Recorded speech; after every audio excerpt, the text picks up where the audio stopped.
If you're faking how you talk the whole time and not being your true authentic self, once you get onto the phone with a candidate, now you just switch up, you code switch. What are you going to do when a question comes at you that's not exactly a typical question that you hear all the time, but you don't know the answer to? I haven't practiced this before in this voice because it's the first time I got this question. Now you can really tell I'm bullshitting you. I just wanna see everybody eat.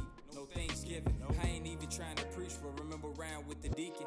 Windows low in the wintertime. Me and my dog freeze. Motivation if you need it. Like Rowdy Ball. What's up, YouTube? Welcome to the channel. It's the Deacon.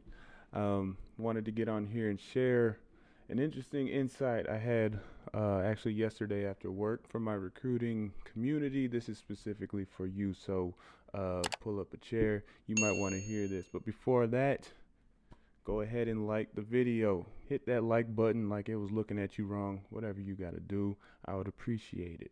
So I was having a conversation after work yesterday with one of my good friends and colleagues. If you're watching this, shout out to you. You know who you are. We're really just kind of shooting the shit. It wasn't anything serious, work related, more so just talking shop. We were discussing some of our other team members within the company, and specifically certain individuals that we admire or look up to, or we kind of watch their recruiting style, those that are really doing well. We were just kind of talking about all those types of things. Two different individuals in particular that, we were just trying to figure out what is it about those two people that, it's just something good about them, right?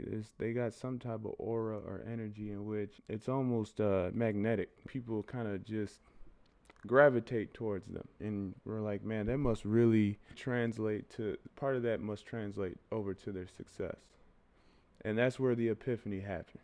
I'd say I'm doing pretty well within my team as well. I'm seeing some success, but when I try to think about what are some of the reasons why this is, I've said in some previous videos before, I place a lot of importance on the human factor within the recruiting process, speaking with candidates and not speaking to them like just another resume or a means to meet your metrics, human to human. The realization here was I noticed a kind of a shift. Beforehand, I was working within the mortgage industry. One of the main things that they used to teach when trying to recruit these big mortgage lenders, millionaires essentially, is you can't talk to them with that customer service voice. You can't sound robotic because they will tell you to fuck off. They don't have time for that shit. They're type A people. They're like sharks in the water. I've been told many times to fuck off. Or, hey, if Guaranteed Rate wants to talk to me, tell your boss to call me. I don't need to be talking to you. This is a waste of my time. So to get around that, they use a lot of times, like our managers would say, you got to talk to them as if it's your friend, your homie, not someone you're trying to sell to. Within that industry, it was very hard for me to do. I didn't speak their language. They spoke a different type of language of sales that they were doing, high volume, that lifestyle, man, that's just not me. I'm more of a nerd. Now, I come over into this role being able to just talk about software, talk to, software engineers and stuff like that.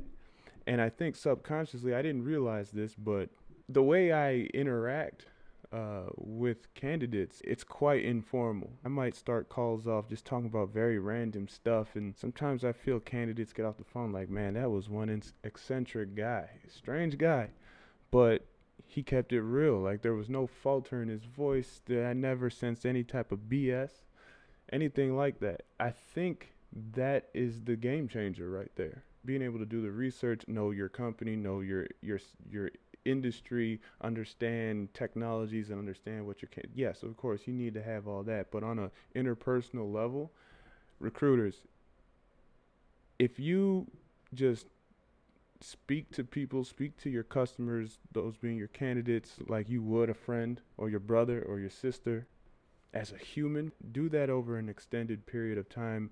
I just watch the impact it has on your production, your business, the quality of relationships you start to build, the level of appreciation that candidates have for your work and your part in advocating for within their job search.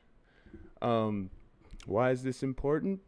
I mean, when you conduct every call that you have with a candidate, just going through the motions, being robotic, not really caring about their personal motivations or their struggles or anything like that, any of the human things, that's where relationships can be, the working relationship, that is, that link or the commitment, it starts to get a little shaky.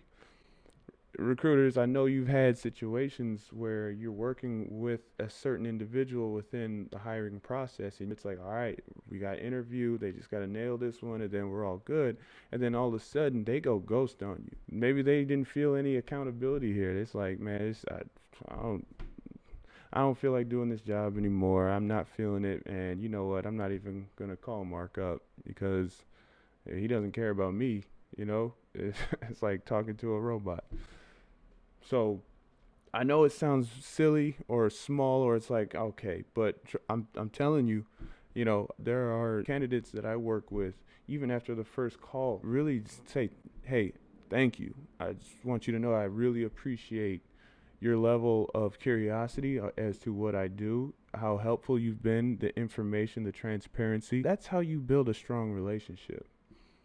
That's how, if you tell a candidate, I got nothing for you right now, or this isn't going to work out, down the line, you're the first person they call when they're looking for a job. So take it or leave it. And if you want to take it, but you're like, hey, Deke, that's not that easy. I know it's one simple step that could have a snowball effect, but that's not that easy. Okay, I understand that, because it wasn't easy for me in the mortgage industry. So I get that. What did I do? I left the mortgage industry. You gotta put yourself in situations that is gonna allow you to be your true, genuine, authentic self, and to be able to interact with your customers or your colleagues as your true, authentic, genuine self. Now, once in that environment that you feel is, all right, this aligns more to me and my energy, my authenticity. Maybe it starts there. Let's think about it. You get all the Zoom calls that we have and stuff, and you know, with your teams. Take notice of all the customer service voices you're hearing when people are talking. How much energy people place on sounding intelligent and of importance and competent, as opposed to putting that focus on the actual content of the words that you're saying. If your information that you're sharing or the questions you're asking is valid, it's right, it adds value to the discussion, who gives a shit how you sound? Like, talk how you talk. You know, if you're faking how you talk the whole time and not being your true authentic self, once you get onto the phone with a candidate, now you just switch up, you code switch. What are you going to do when a question comes at you that's not exactly a typical question that you hear all the time, but you don't know the answer to? I haven't practiced this before in this voice because it's the first time I got this question. Now you can really tell I'm bullshitting you. Be authentic, be real, be a human, stay professional, but break down the confines of formal. See what happens. See what the reaction is. Tell a corny ass joke. If you're corny, be corny. So, I don't know. That was just my little rant right there. Where am I from? St. Louis. That was my little rant. Like the video, comment, share it. But yeah, that's the Deacon, and I'm out.